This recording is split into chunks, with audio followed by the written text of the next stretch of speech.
We'll begin with the debate. First, both the teams will have an opening statement. We'll start with the 4 team.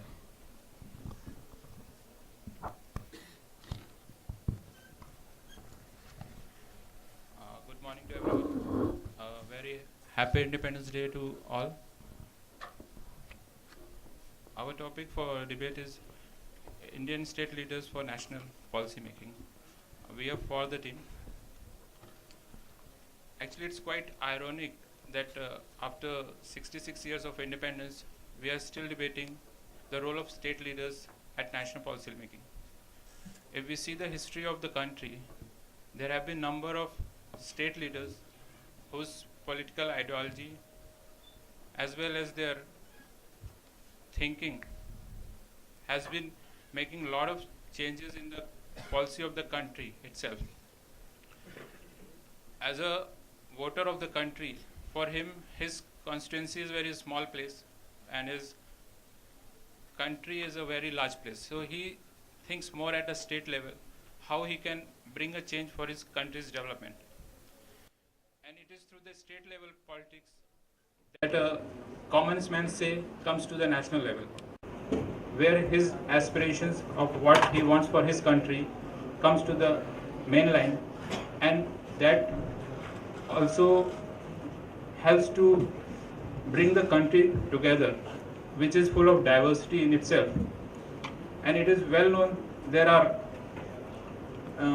as the governments are being formed, have been seeing there is a role of coalition governments coming up, which are.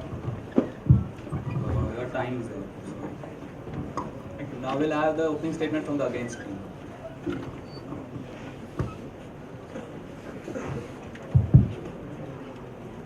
Hello everyone. We are arguing the proposition that success in leadership neither translates into nor is even the most fertile ground for building success at the national level. Firstly, the skill sets required for leadership at the national are very different than those required at the state level. Successful leaders at the state level have typically exercised almost undisputed authority by virtue of their political stature or charisma. Secondly, a state leadership does not expose them to many of the core national arenas such as defense, external affairs, finance, etc. In some instances, their regional interests and experiences are at odds with the national or other competing state or regional interests.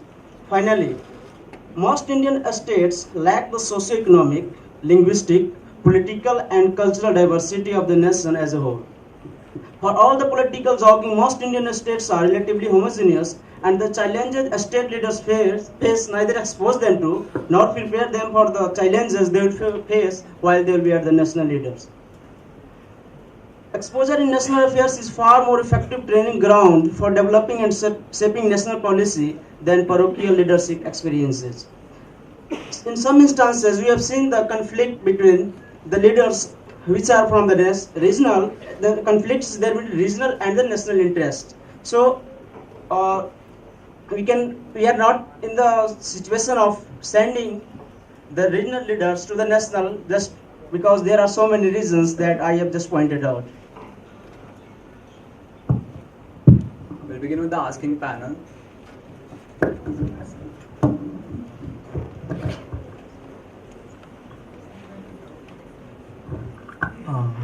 This is for the 4 team. As the other team pointed out, there's a lot of diversity in the country. A state leader who was voted in and who was successful based on a certain ideology can't really go at the national level and completely change their ideology. Even if it's not the best thing for the country, it may have been the best thing for the state, but it might not be the optimum strategy for the whole country. But given the nature of politics, you cannot just say that I am left-leaning in the state level but right-leaning in the national level. So doesn't their experience at the state level sort of constrain the choices they can make, because they're already associated with a certain governing style or a certain ideology?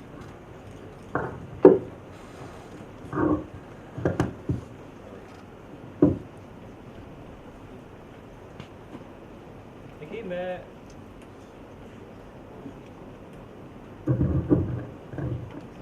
मैं आपके प्रश्न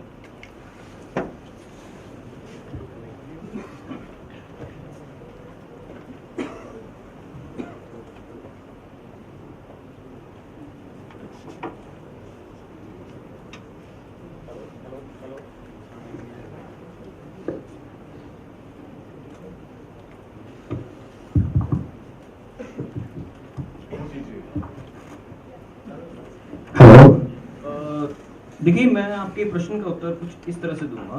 एक state के अंदर भी अगर आप किसी भी स्टेट की, भारत की बात करें, वैसे तो भारत के अंदर बहुत डाइवर्सिटी है, और अगर आप किसी एक स्टेट के अंदर भी आते हैं तो अलग अलग तरह के लोग आपको 2 डिस्ट्रिक्ट 3 डिस्ट्रिक्ट पार होते ही मिल जाते हैं। तो ऐसा नहीं है कि एक स्टेट के लीडर ने, एक स्टेट में मतलब एक स्टेट के लीडर में जिसने काम किया है वह पूरे उस डाइवर्सिटी को भी उसने मतलब ओवर किया है, उस डाइवर्सिटी को भी उसने फेस किया है। तो ऐसा नहीं है कि मतलब पूरे नेशनल लेवल पे जब वह आएगा तो उस डाइवर्सिटी के एक्सपीरियंस को वह फेस नहीं कर पाएगा। और जहां तक अगर एक्सपीरियंस की बात है तो हमारे भारत में जो मेजर इश्यूज हैं, आज करप्शन हो, पॉवर्टी हो, या तरह तरह से आप महिलाओं पर अत्याचार हो, तो वह हर एक स्टेट में होता रहा है, कुछ स्टेट्स को छोड़कर।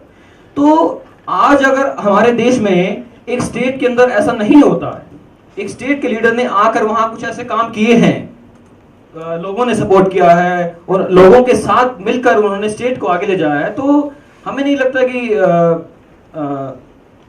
कि उनको वो एक्सपीरियंस नहीं है, वो अपने नेशनल लेवल पे उस चीज को आते हुए। और जो हमारे अपोजिट पैनल ने जो बात की डिफेंस की या एक्सटर्नल अफेयर्स की, देखिए प्रधानमंत्री, जब कैबिनेट की अगर हम बात करें या प्रधानमंत्री लेवल की बात करें या नेशनल लेवल की जब बात करें, तो हर एक मिनिस्टर को कुछ ना कुछ सलाहकार दिए जाते हैं हमेशा। कोई भी कैंडिडेट जो होता है जब जीत के आता है तो पूरी ऑल ओवर नॉलेज किसी को नहीं होती है, तो सलाहकारों की एक सिस्टम है। आप सिस्टम को देखिए, उस सिस्टम के मुताबिक ही कोई डिसीजन होता है, ऐसे कोई नहीं होता है। और जहां तक अगर फॉरेन पॉलिसीज की बात करें या कुछ और जो बात करें, एक्सटर्नल अफेयर्स की बात करें, तो हर एक स्टेट के अंदर कुछ ना कुछ, किसी भी स्टेट की बात करें तो हर एक स्टेट का चीफ मिनिस्टर फॉरेन की जो कुछ कंपनियों के साथ डायरेक्ट लिंक करता है, तो उसको वो एक्सपीरियंस है उस बात का। और ऐसे आप नेट के ऊपर जाइए, आपको ढेरों उदाहरण मिल जाएंगे। धन्यवाद।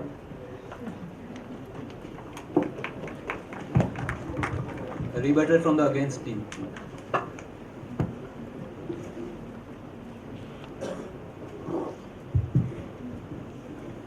I just address the issue of what he's pointing out in terms of state diversity. One, the state diversity is far less consequential in most of the states. They are relatively homogeneous states. And if anything, if there's evidence that at the state level where there has been significant diversity, they have not been able to manage them in those states. That's why we have so many separatist movements in the country. That's why so many states actually have ended up being split. That's not an option at the central level. You know, the states may be able to break out. So I don't think there's evidence to show that at the state level they have been able to manage conflict and disparate groups when they have existed. And the ones where they don't exist, it's because the states tend to be relatively homogeneous groups. In the question, it was also mentioned that each of these state leaders have a specific governing style. And I would like to point out that these styles may not work at the national level, because in the current scenario that we see, we are seeing a coalition government coming out, and most of the Indian states have a majority government where the state leader has the final say in making the decisions. So once a leader develops an autocratic style, and so I could say that that could be a constraint in governing at the national level, because it's very necessary that when you are at the national level, you have to take in consideration the opinions of the coalition government to survive. Thanks. The ASCO panel's question for the against.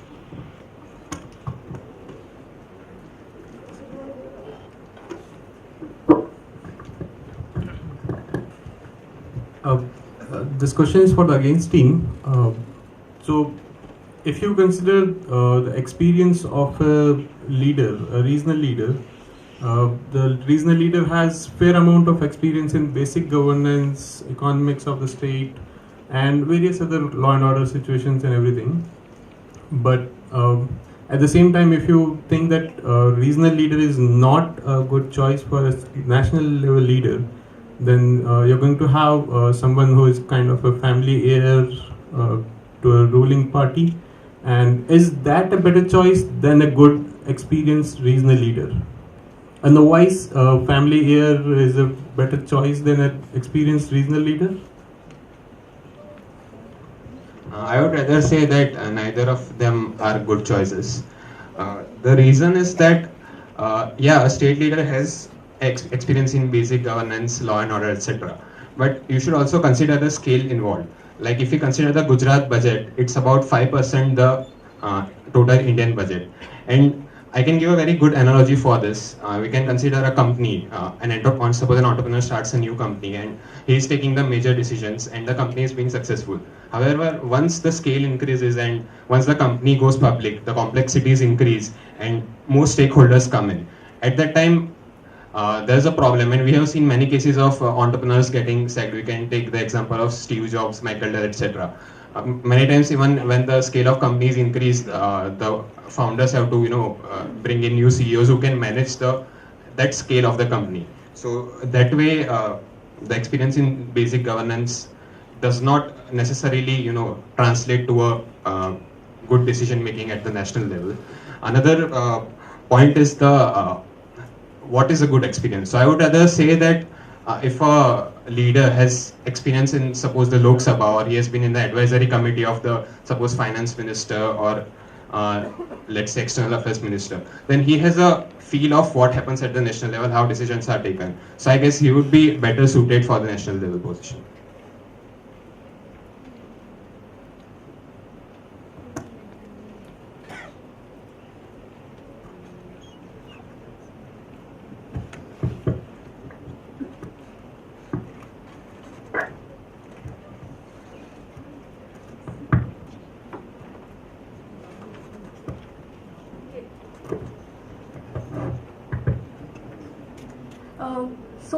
My rebuttal against the against team is that, okay, fine, you're saying that neither of them is a good option. Neither from the region or from the patriarchal system. But I'd say that somebody who has led a territory that's actually part of India, won't he have actually the qualities of leadership? And if he is a sound leader, he'll actually has actually observed the what goes on at the grassroots level. And if somebody, and the position at which India is right now, we need aggressive leadership. We don't need philosophers, thinkers, economists. We need somebody who yeah. So we need people who can actually lead. Who can actually form aggressive principles. And one more thing: if those ideologies, those models have worked well in a particular state, so will it not be really wise to actually replicate that at national level? Because what we do in business, we actually observe various business models. If somebody seems to be successful, we try to replicate it or actually adopt it. So if somebody has had an experience, so if we're given options, okay, you have to appoint a national leader.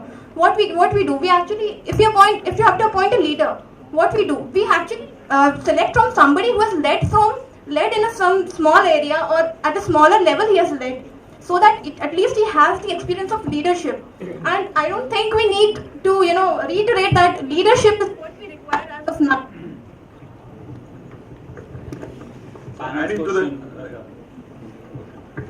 Panel's question for the 4 team.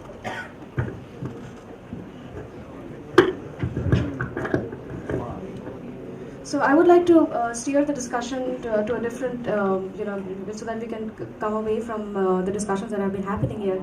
So for the 4th team, I would like to ask that how can we judge the success of state level success only from the chief minister? There are other factors which also attribute to the success of a state.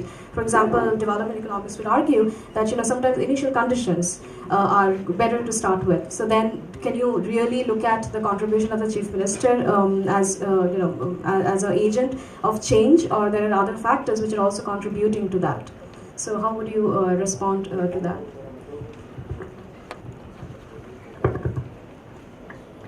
To answer the question, we have to go a little bit back into the times of history and see how a state has developed further and one has lagged. Now we talk so much, we see in newspapers, TV, there is two Indias. One is India, one is Bharat. Now, India, when we talk, we say, like our constitution itself says India, that is Bharat, Union of States. But once it was formalized, the national leaders, they brought certain projects to certain localities which have been doing wonderful. For example, you take Nangal Dam in Punjab.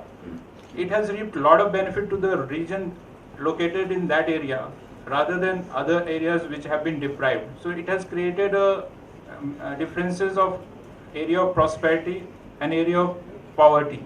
Now that has been going on so many years. Now we are in 66th year. So once you tell that the CM has come and has a better state to deal, because it has been certain policies which have been developed by the national leaders without seeing as a full country in totality. One more thing I'd like to add is, okay, we cannot judge the success of a performance of a particular state by one person, but one person, if the chief minister actually motivates the cabinet ministers, we can actually see the examples that being inspirational to your cabinet, and this might seem like a minor point, but bringing positivity around. Like if some leader is performing really well at state level, and I know that okay, he's going to be at national level also, there is an automatic positivity all around, and the people who are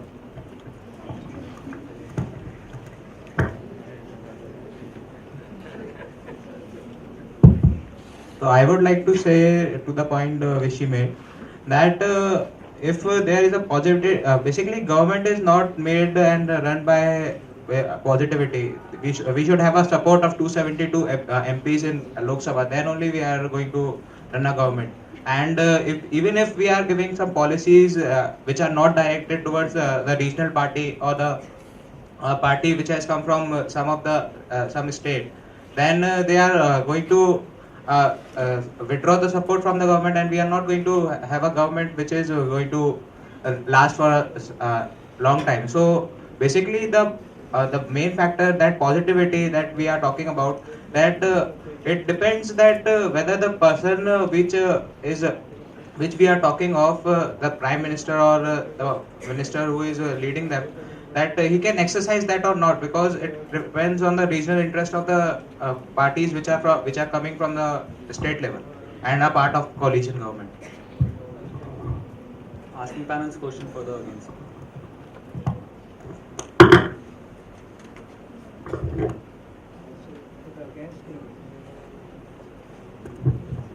Okay, the against team. You said in your last answer that you would prefer like somebody who's an experienced parliamentarian. Now, have you considered the issue of being able to handle the bureaucracy? Because state leaders have experience leading the bureaucracy, and there have been concrete examples where you have these really talented ministers going in, but there's stymied. Their ideology or their intent doesn't translate to action, because over the last many years we've been collecting rules and regulations and restrictions, and so sometimes in the government it feels that doing anything is against some rule or the other.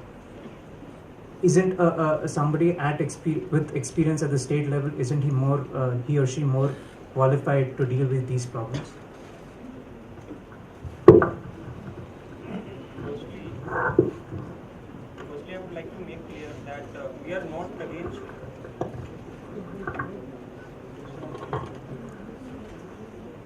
state leaders can be given national responsibilities, but there has to be a transition period before that. I mean, you cannot take a shark out of water, and just because it has been killing people in water, it doesn't mean that it will go and rule the jungle. So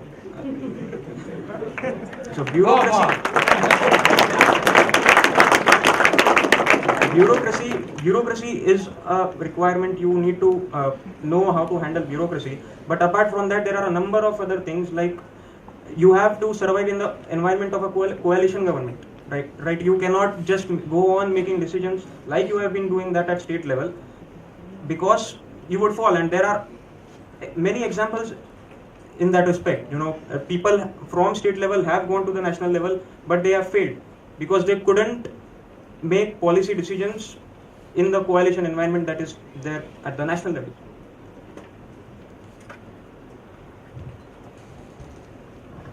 I would like to add that bureaucracy is definitely a very important part of governing at the national level, but every leader needs to know how to handle a bureaucracy, and you don't need to be a chief minister or a national or a state leader to understand how bureaucracy works or how you can get things done in this country.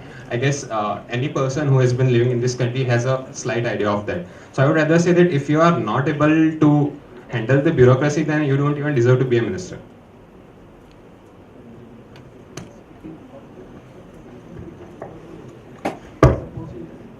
Telling about the sudden shift of a paradigm shift for the state leaders from the state level to the national level, I don't see anyone becoming a national leader or a prime minister in that case in an overnight day. Like if he's today no one and tomorrow can be a PM, there's only one case. His surname should start with a G. His surname can start with a G, and then he can be, because I know who I'm trying to tell. The only person who can become a leader overnight, again I want to state this, his name has to start with a G, the surname.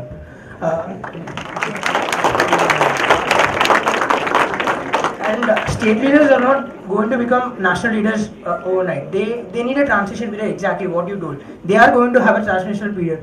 Not everyone becomes a national leader in the first go. There have been failures, yeah, accepted, but the experience that they have got from the failure, that's more important.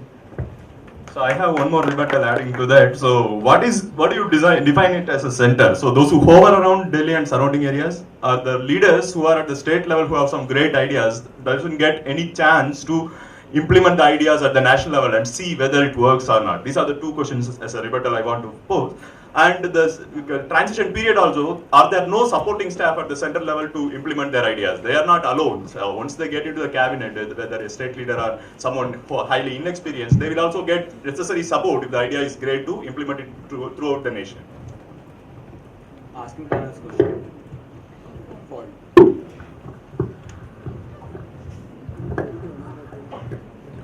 So there was one point which was not addressed in the rebuttal. I'll just put it as a question again. If you take a look at the state level governments, mostly in India, the state level governments are one party governments. A single party will get the majority and run the government at the state level. But if you look at the past of central government in India, we haven't had a single party government in I don't even remember how many years now. So and almost every time we are asking for a strong rule or strong laws in the country, we have been hearing the term coalition dharma as a restriction upon the government. So a state leader who has been running a government with single party majority, do you think he will be able to work with the coalition dharma and rule the country effectively? Because he has no experience in the coalition government policy.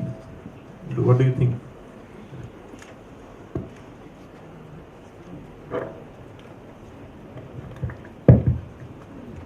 Coalition has become a norm. Maybe it's not there at the state level, but at national level, you do require a coalition. And a state leader who might not have worked, but to keep the opposition out, they come together. In state level, they will be fighting together, but at national level, they come and support. In the present government also, you will find a lot of examples where at the state level, they will be fighting amongst themselves. But to keep the opposition out, they come together and support the government so that they also have their bread and butter, and this guy also has his bread and butter. So it has become more like mera bhi aur tera bhi, rather than getting some constructive work done out of what the people are suffering, what their issues are. That's what it's going on.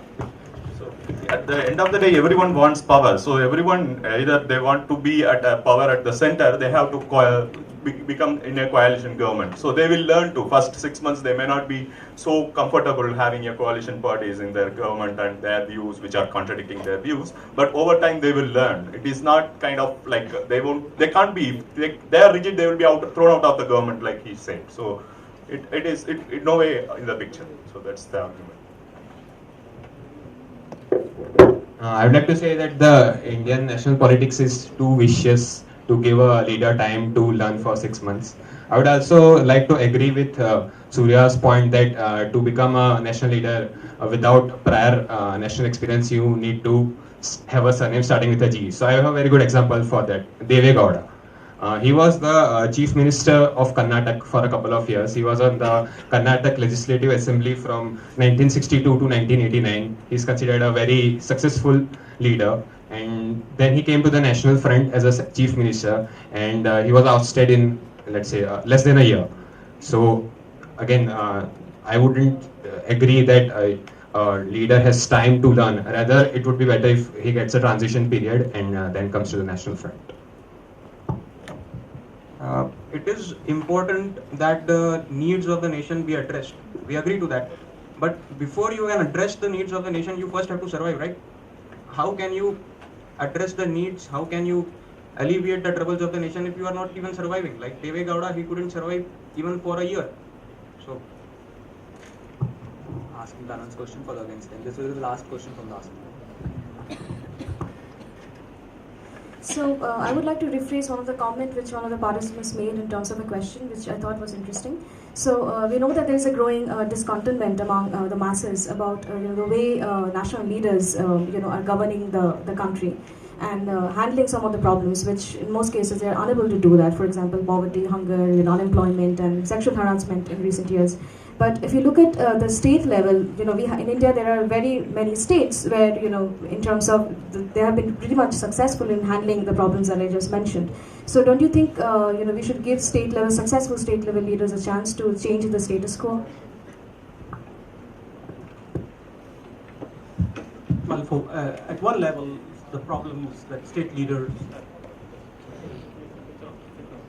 are handling may very well have solutions at the central level, and some of these state leaders possibly could assist us in those directions. Narendra Modi, for instance, has a lot of experience dealing with a problem that all of us suffer from here, which is how difficult it is to get a visa to the US.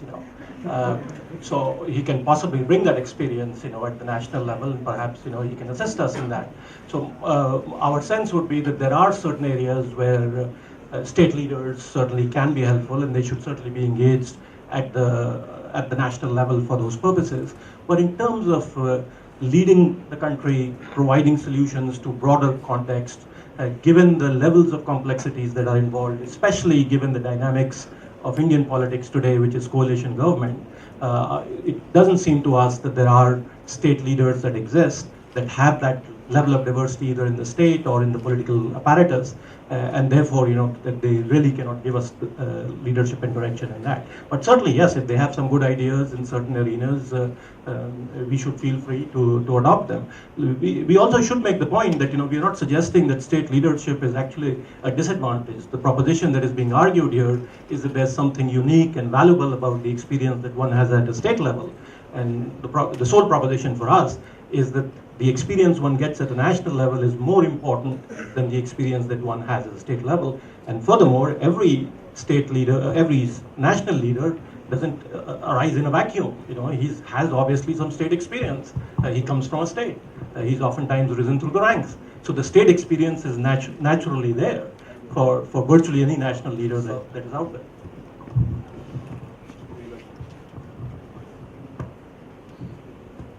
Hello, देखिए नरेंद्र मोदी का जहां तक आपने example उदाहरण देकर जो बात कही है, तो सारे भारत के अंदर मीडिया से लेके मीडिया एनालिस्टों ने, पॉलिटिकल एनालिस्टों ने जिस तरह से जनता के बीच जाकर जनता की पसंद को लाया, सामने रखा कि एक स्टेट लीडर किस तरह से आगे ऊपर है, किस तरह से नीतीश कुमार, नरेंद्र मोदी या एक नेशनल लीडर की बात, या नेशनल लीडर का लेवल थोड़ा नीचे आ जाता है, तो उसी भारत का एक 2014 के भारत को देखते हुए कल ही यूके यूनाइटेड किंगडम ने भी नरेंद्र मोदी जी को कहा है कि आप हमारे यहाँ ये और फ्यूचर ऑफ इंडियन डेवलपमेंट पे एक लेक्चर दीजिए, ये भी आपने शायद पढ़ा होगा।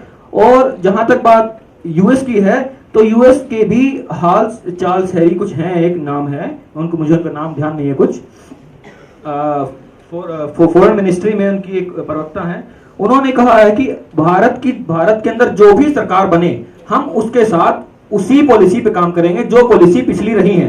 तो आज भले ही वह उनको वीजा न देती हो, लेकिन जो जनता की पसंद है उस जनता की पसंद को देखते हुए जरूर चाहे कोई कंट्री अगर उनको वीजा ना दे, ये एक अलग बात हो सकती है, उसकी एक अपनी पॉलिसी हो सकती है, लेकिन आज उनको जरूर जैसे सामने आ रहे हैं जनता की पसंद के मुताबिक, तो उनको जरूर सभी देशों से न्योता मिलेगा। So we have got all the questions from the asking panel. We'll now open a couple of questions for the audience. So anyone from the audience who wishes to ask some question to any of the teams?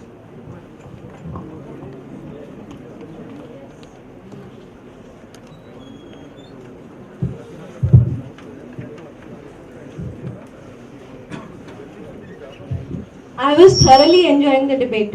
I just have a point to make to the against team when they raise the question of a limited company. A country can be a limited company because the analogy with Steve Jobs and managing Apple or something like that, I think perhaps we are going, that is the problem right now which India is facing. That we are taking it as a part of a limited company which is to be divided between owners and a few people are owning it in a way. So I think that is a problem that Yash, you were mentioning. I felt that it's a problem when you are giving an analogy that Steve Jobs did this or so and so did this. I don't agree that a country can be a limited company. Do you say that? Or do you accept it or reject it?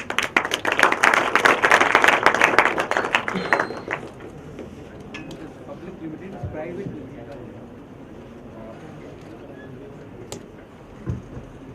Yeah, definitely. A country can never be a limited company. We are just giving that example as an analogy of the complexities involved in ruling a state and in ruling a nation. Because the main point there was the number of stakeholders involved. When you are ruling a state, you are the only one calling the shots. When you are running a public company, you have the public behind you who wants you to perform. And that's how we can relate it to the Indian democracy. So we are not saying that a person is the owner. The public is the owner of the company, and the public wants the leaders to perform. And if they can't, then they have to go. And I guess, just to add to that, I think to the extent that we want to take that argument, the elephant in this room for this debate actually is Mr. Narendra Modi. And if there is any politician that is in the country who is operating Gujarat as a limited company and whose primary support level comes from companies, it would be Mr. Narendra Modi. We'll have another question. So this question is directed at Weblo, who said that a shark can hunt in the waters, but then how do you expect it to hunt in the forest? But something that can't or hasn't even hunted anything in the waters, who is more likely to hunt in the forest? People who are trying to be national leaders, they haven't been able to hunt even in the waters. So a shark is more likely to hunt in that case.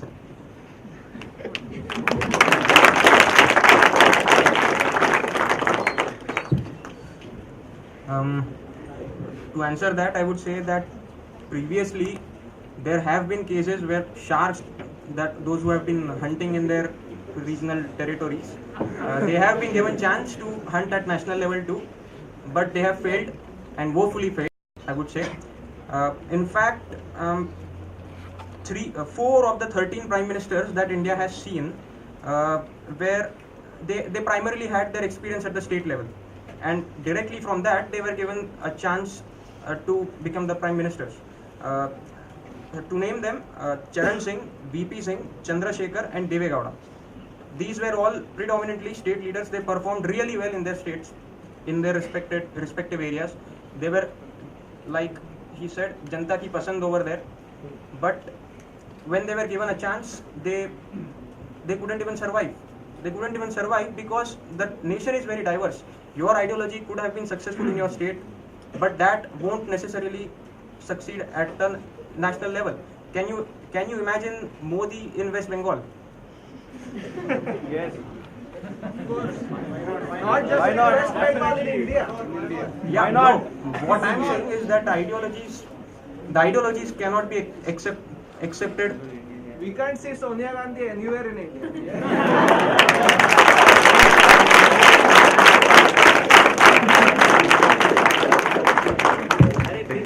That is it. That was your time for answer. They'll have it. We can't see maybe Narendra Modi in Bengal, but we did see Narendra Modi in Hyderabad. We did see, and I guess you can accept it.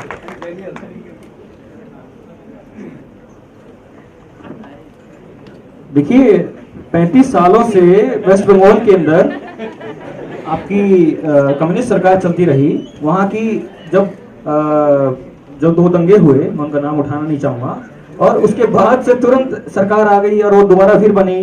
तो क्या आपको नहीं लगता कि अगर वहाँ ठीक नहीं होगा तो वो लोग भी अपनी आइडियोलॉजी को बदल के एक ऐसे व्यक्ति को जो काम कर रहा है उसको नहीं ला सकते हैं? और जो बात आपने जनता की पसंद की कही, आज सिर्फ और सिर्फ उस स्टेट के लोग ही नहीं बल्कि पूरे उस स्टेट के लोग ये चाहते हैं कि इस व्यक्ति ने हमारे लिए इतना काम किया है, हम चाहते हैं कि ये पूरे भारत के लिए काम करे, ना कि सिर्फ और सिर्फ ये आगे जाकर हमारे स्टेट के लिए काम करे, बल्कि पूरे इंडिया लेवल के लिए, इंडिया के लिए काम करे। वो स्टेट के लोग चाहते हैं और दूसरे स्टेट के लोग चाहते हैं कि वो हमारे सीएम बने। और ये बात आप शायद जानते हैं कि एक से ज्यादा एक व्यक्ति एक से ज्यादा दो प्रदेशों का सीएम नहीं हो सकता। तो ये जरूरी है कि उस व्यक्ति को आगे लाएं, और जो कि जनता चाहती भी है, तरह तरह के सर्वे के अंदर पाया भी गया है। धन्यवाद। Hard to close the debate right now, but there are certain time constraints to keep. So we'll have a very brief closing statement from both the teams. Right? The 4 teams can go.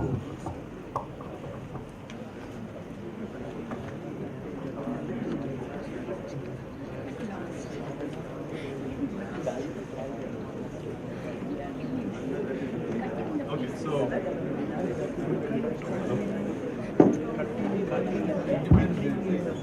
so I have few points summarizing what our arguments are. So the regional parties, though they may not have produced someone like a prime minister, they act as correction mechanism in the central government through by modifying some of the policies enforced on all the states, which may not be suitable for all the states. That has been happening ever since the independence. That is one thing. And people themselves are in favor. So there was one argument that we have getting a divided state from the other team. But people themselves are in favor of creation of new states like Telangana, Uttarakhand, Chhattisgarh, Jharkhand, etc. So we cannot avoid that. So if people themselves want, why not have it? So even Vallabhbhai Patel at the time of independence would not have imagined the number of states would have grown. He would have been happier if he had seen the number of states get reduced. But we have to live with the present. We cannot go in the past and what could have been that we cannot make. So that is one thing. And any policy pushed by some regional party. Now we have a coalition government. Even though there is not a regional leader who is heading the entire central government, but there are some policies which have been pushed by some of the regional parties which have substantial amount of cabinet ministers and MPs. So, but they are not taken as it is. There are some other parties which will pull it down and make it customized for the entire nation. That has always been happening. And most national level parties and leaders, though they would have been, they would have grown up, as the other team said, through the regional ranks by doing all the hardships, being in and around Delhi, hovering around Delhi for say 5 to 10 years, they forget all that. What is in their day-to-day vision is just what is happening in and around Delhi. They cannot go and see the problems at the grassroots level at each region of the country. So still in this argument also the state level parties have a major role to play. And the regional parties are here to stay. So no one, so there is no limit on the number of parties in India. So every party, everyone who disagrees with some of the philosophies of his parent party is going to form a new party, and they are going to become the make or break of a government, as we would have seen in the past. What happened to the government of Vajpayee? So yeah. one vote they lost. So It's just like the final, what I can say. Finally, I can say that attitude is more important than altitude. In that sense. wow.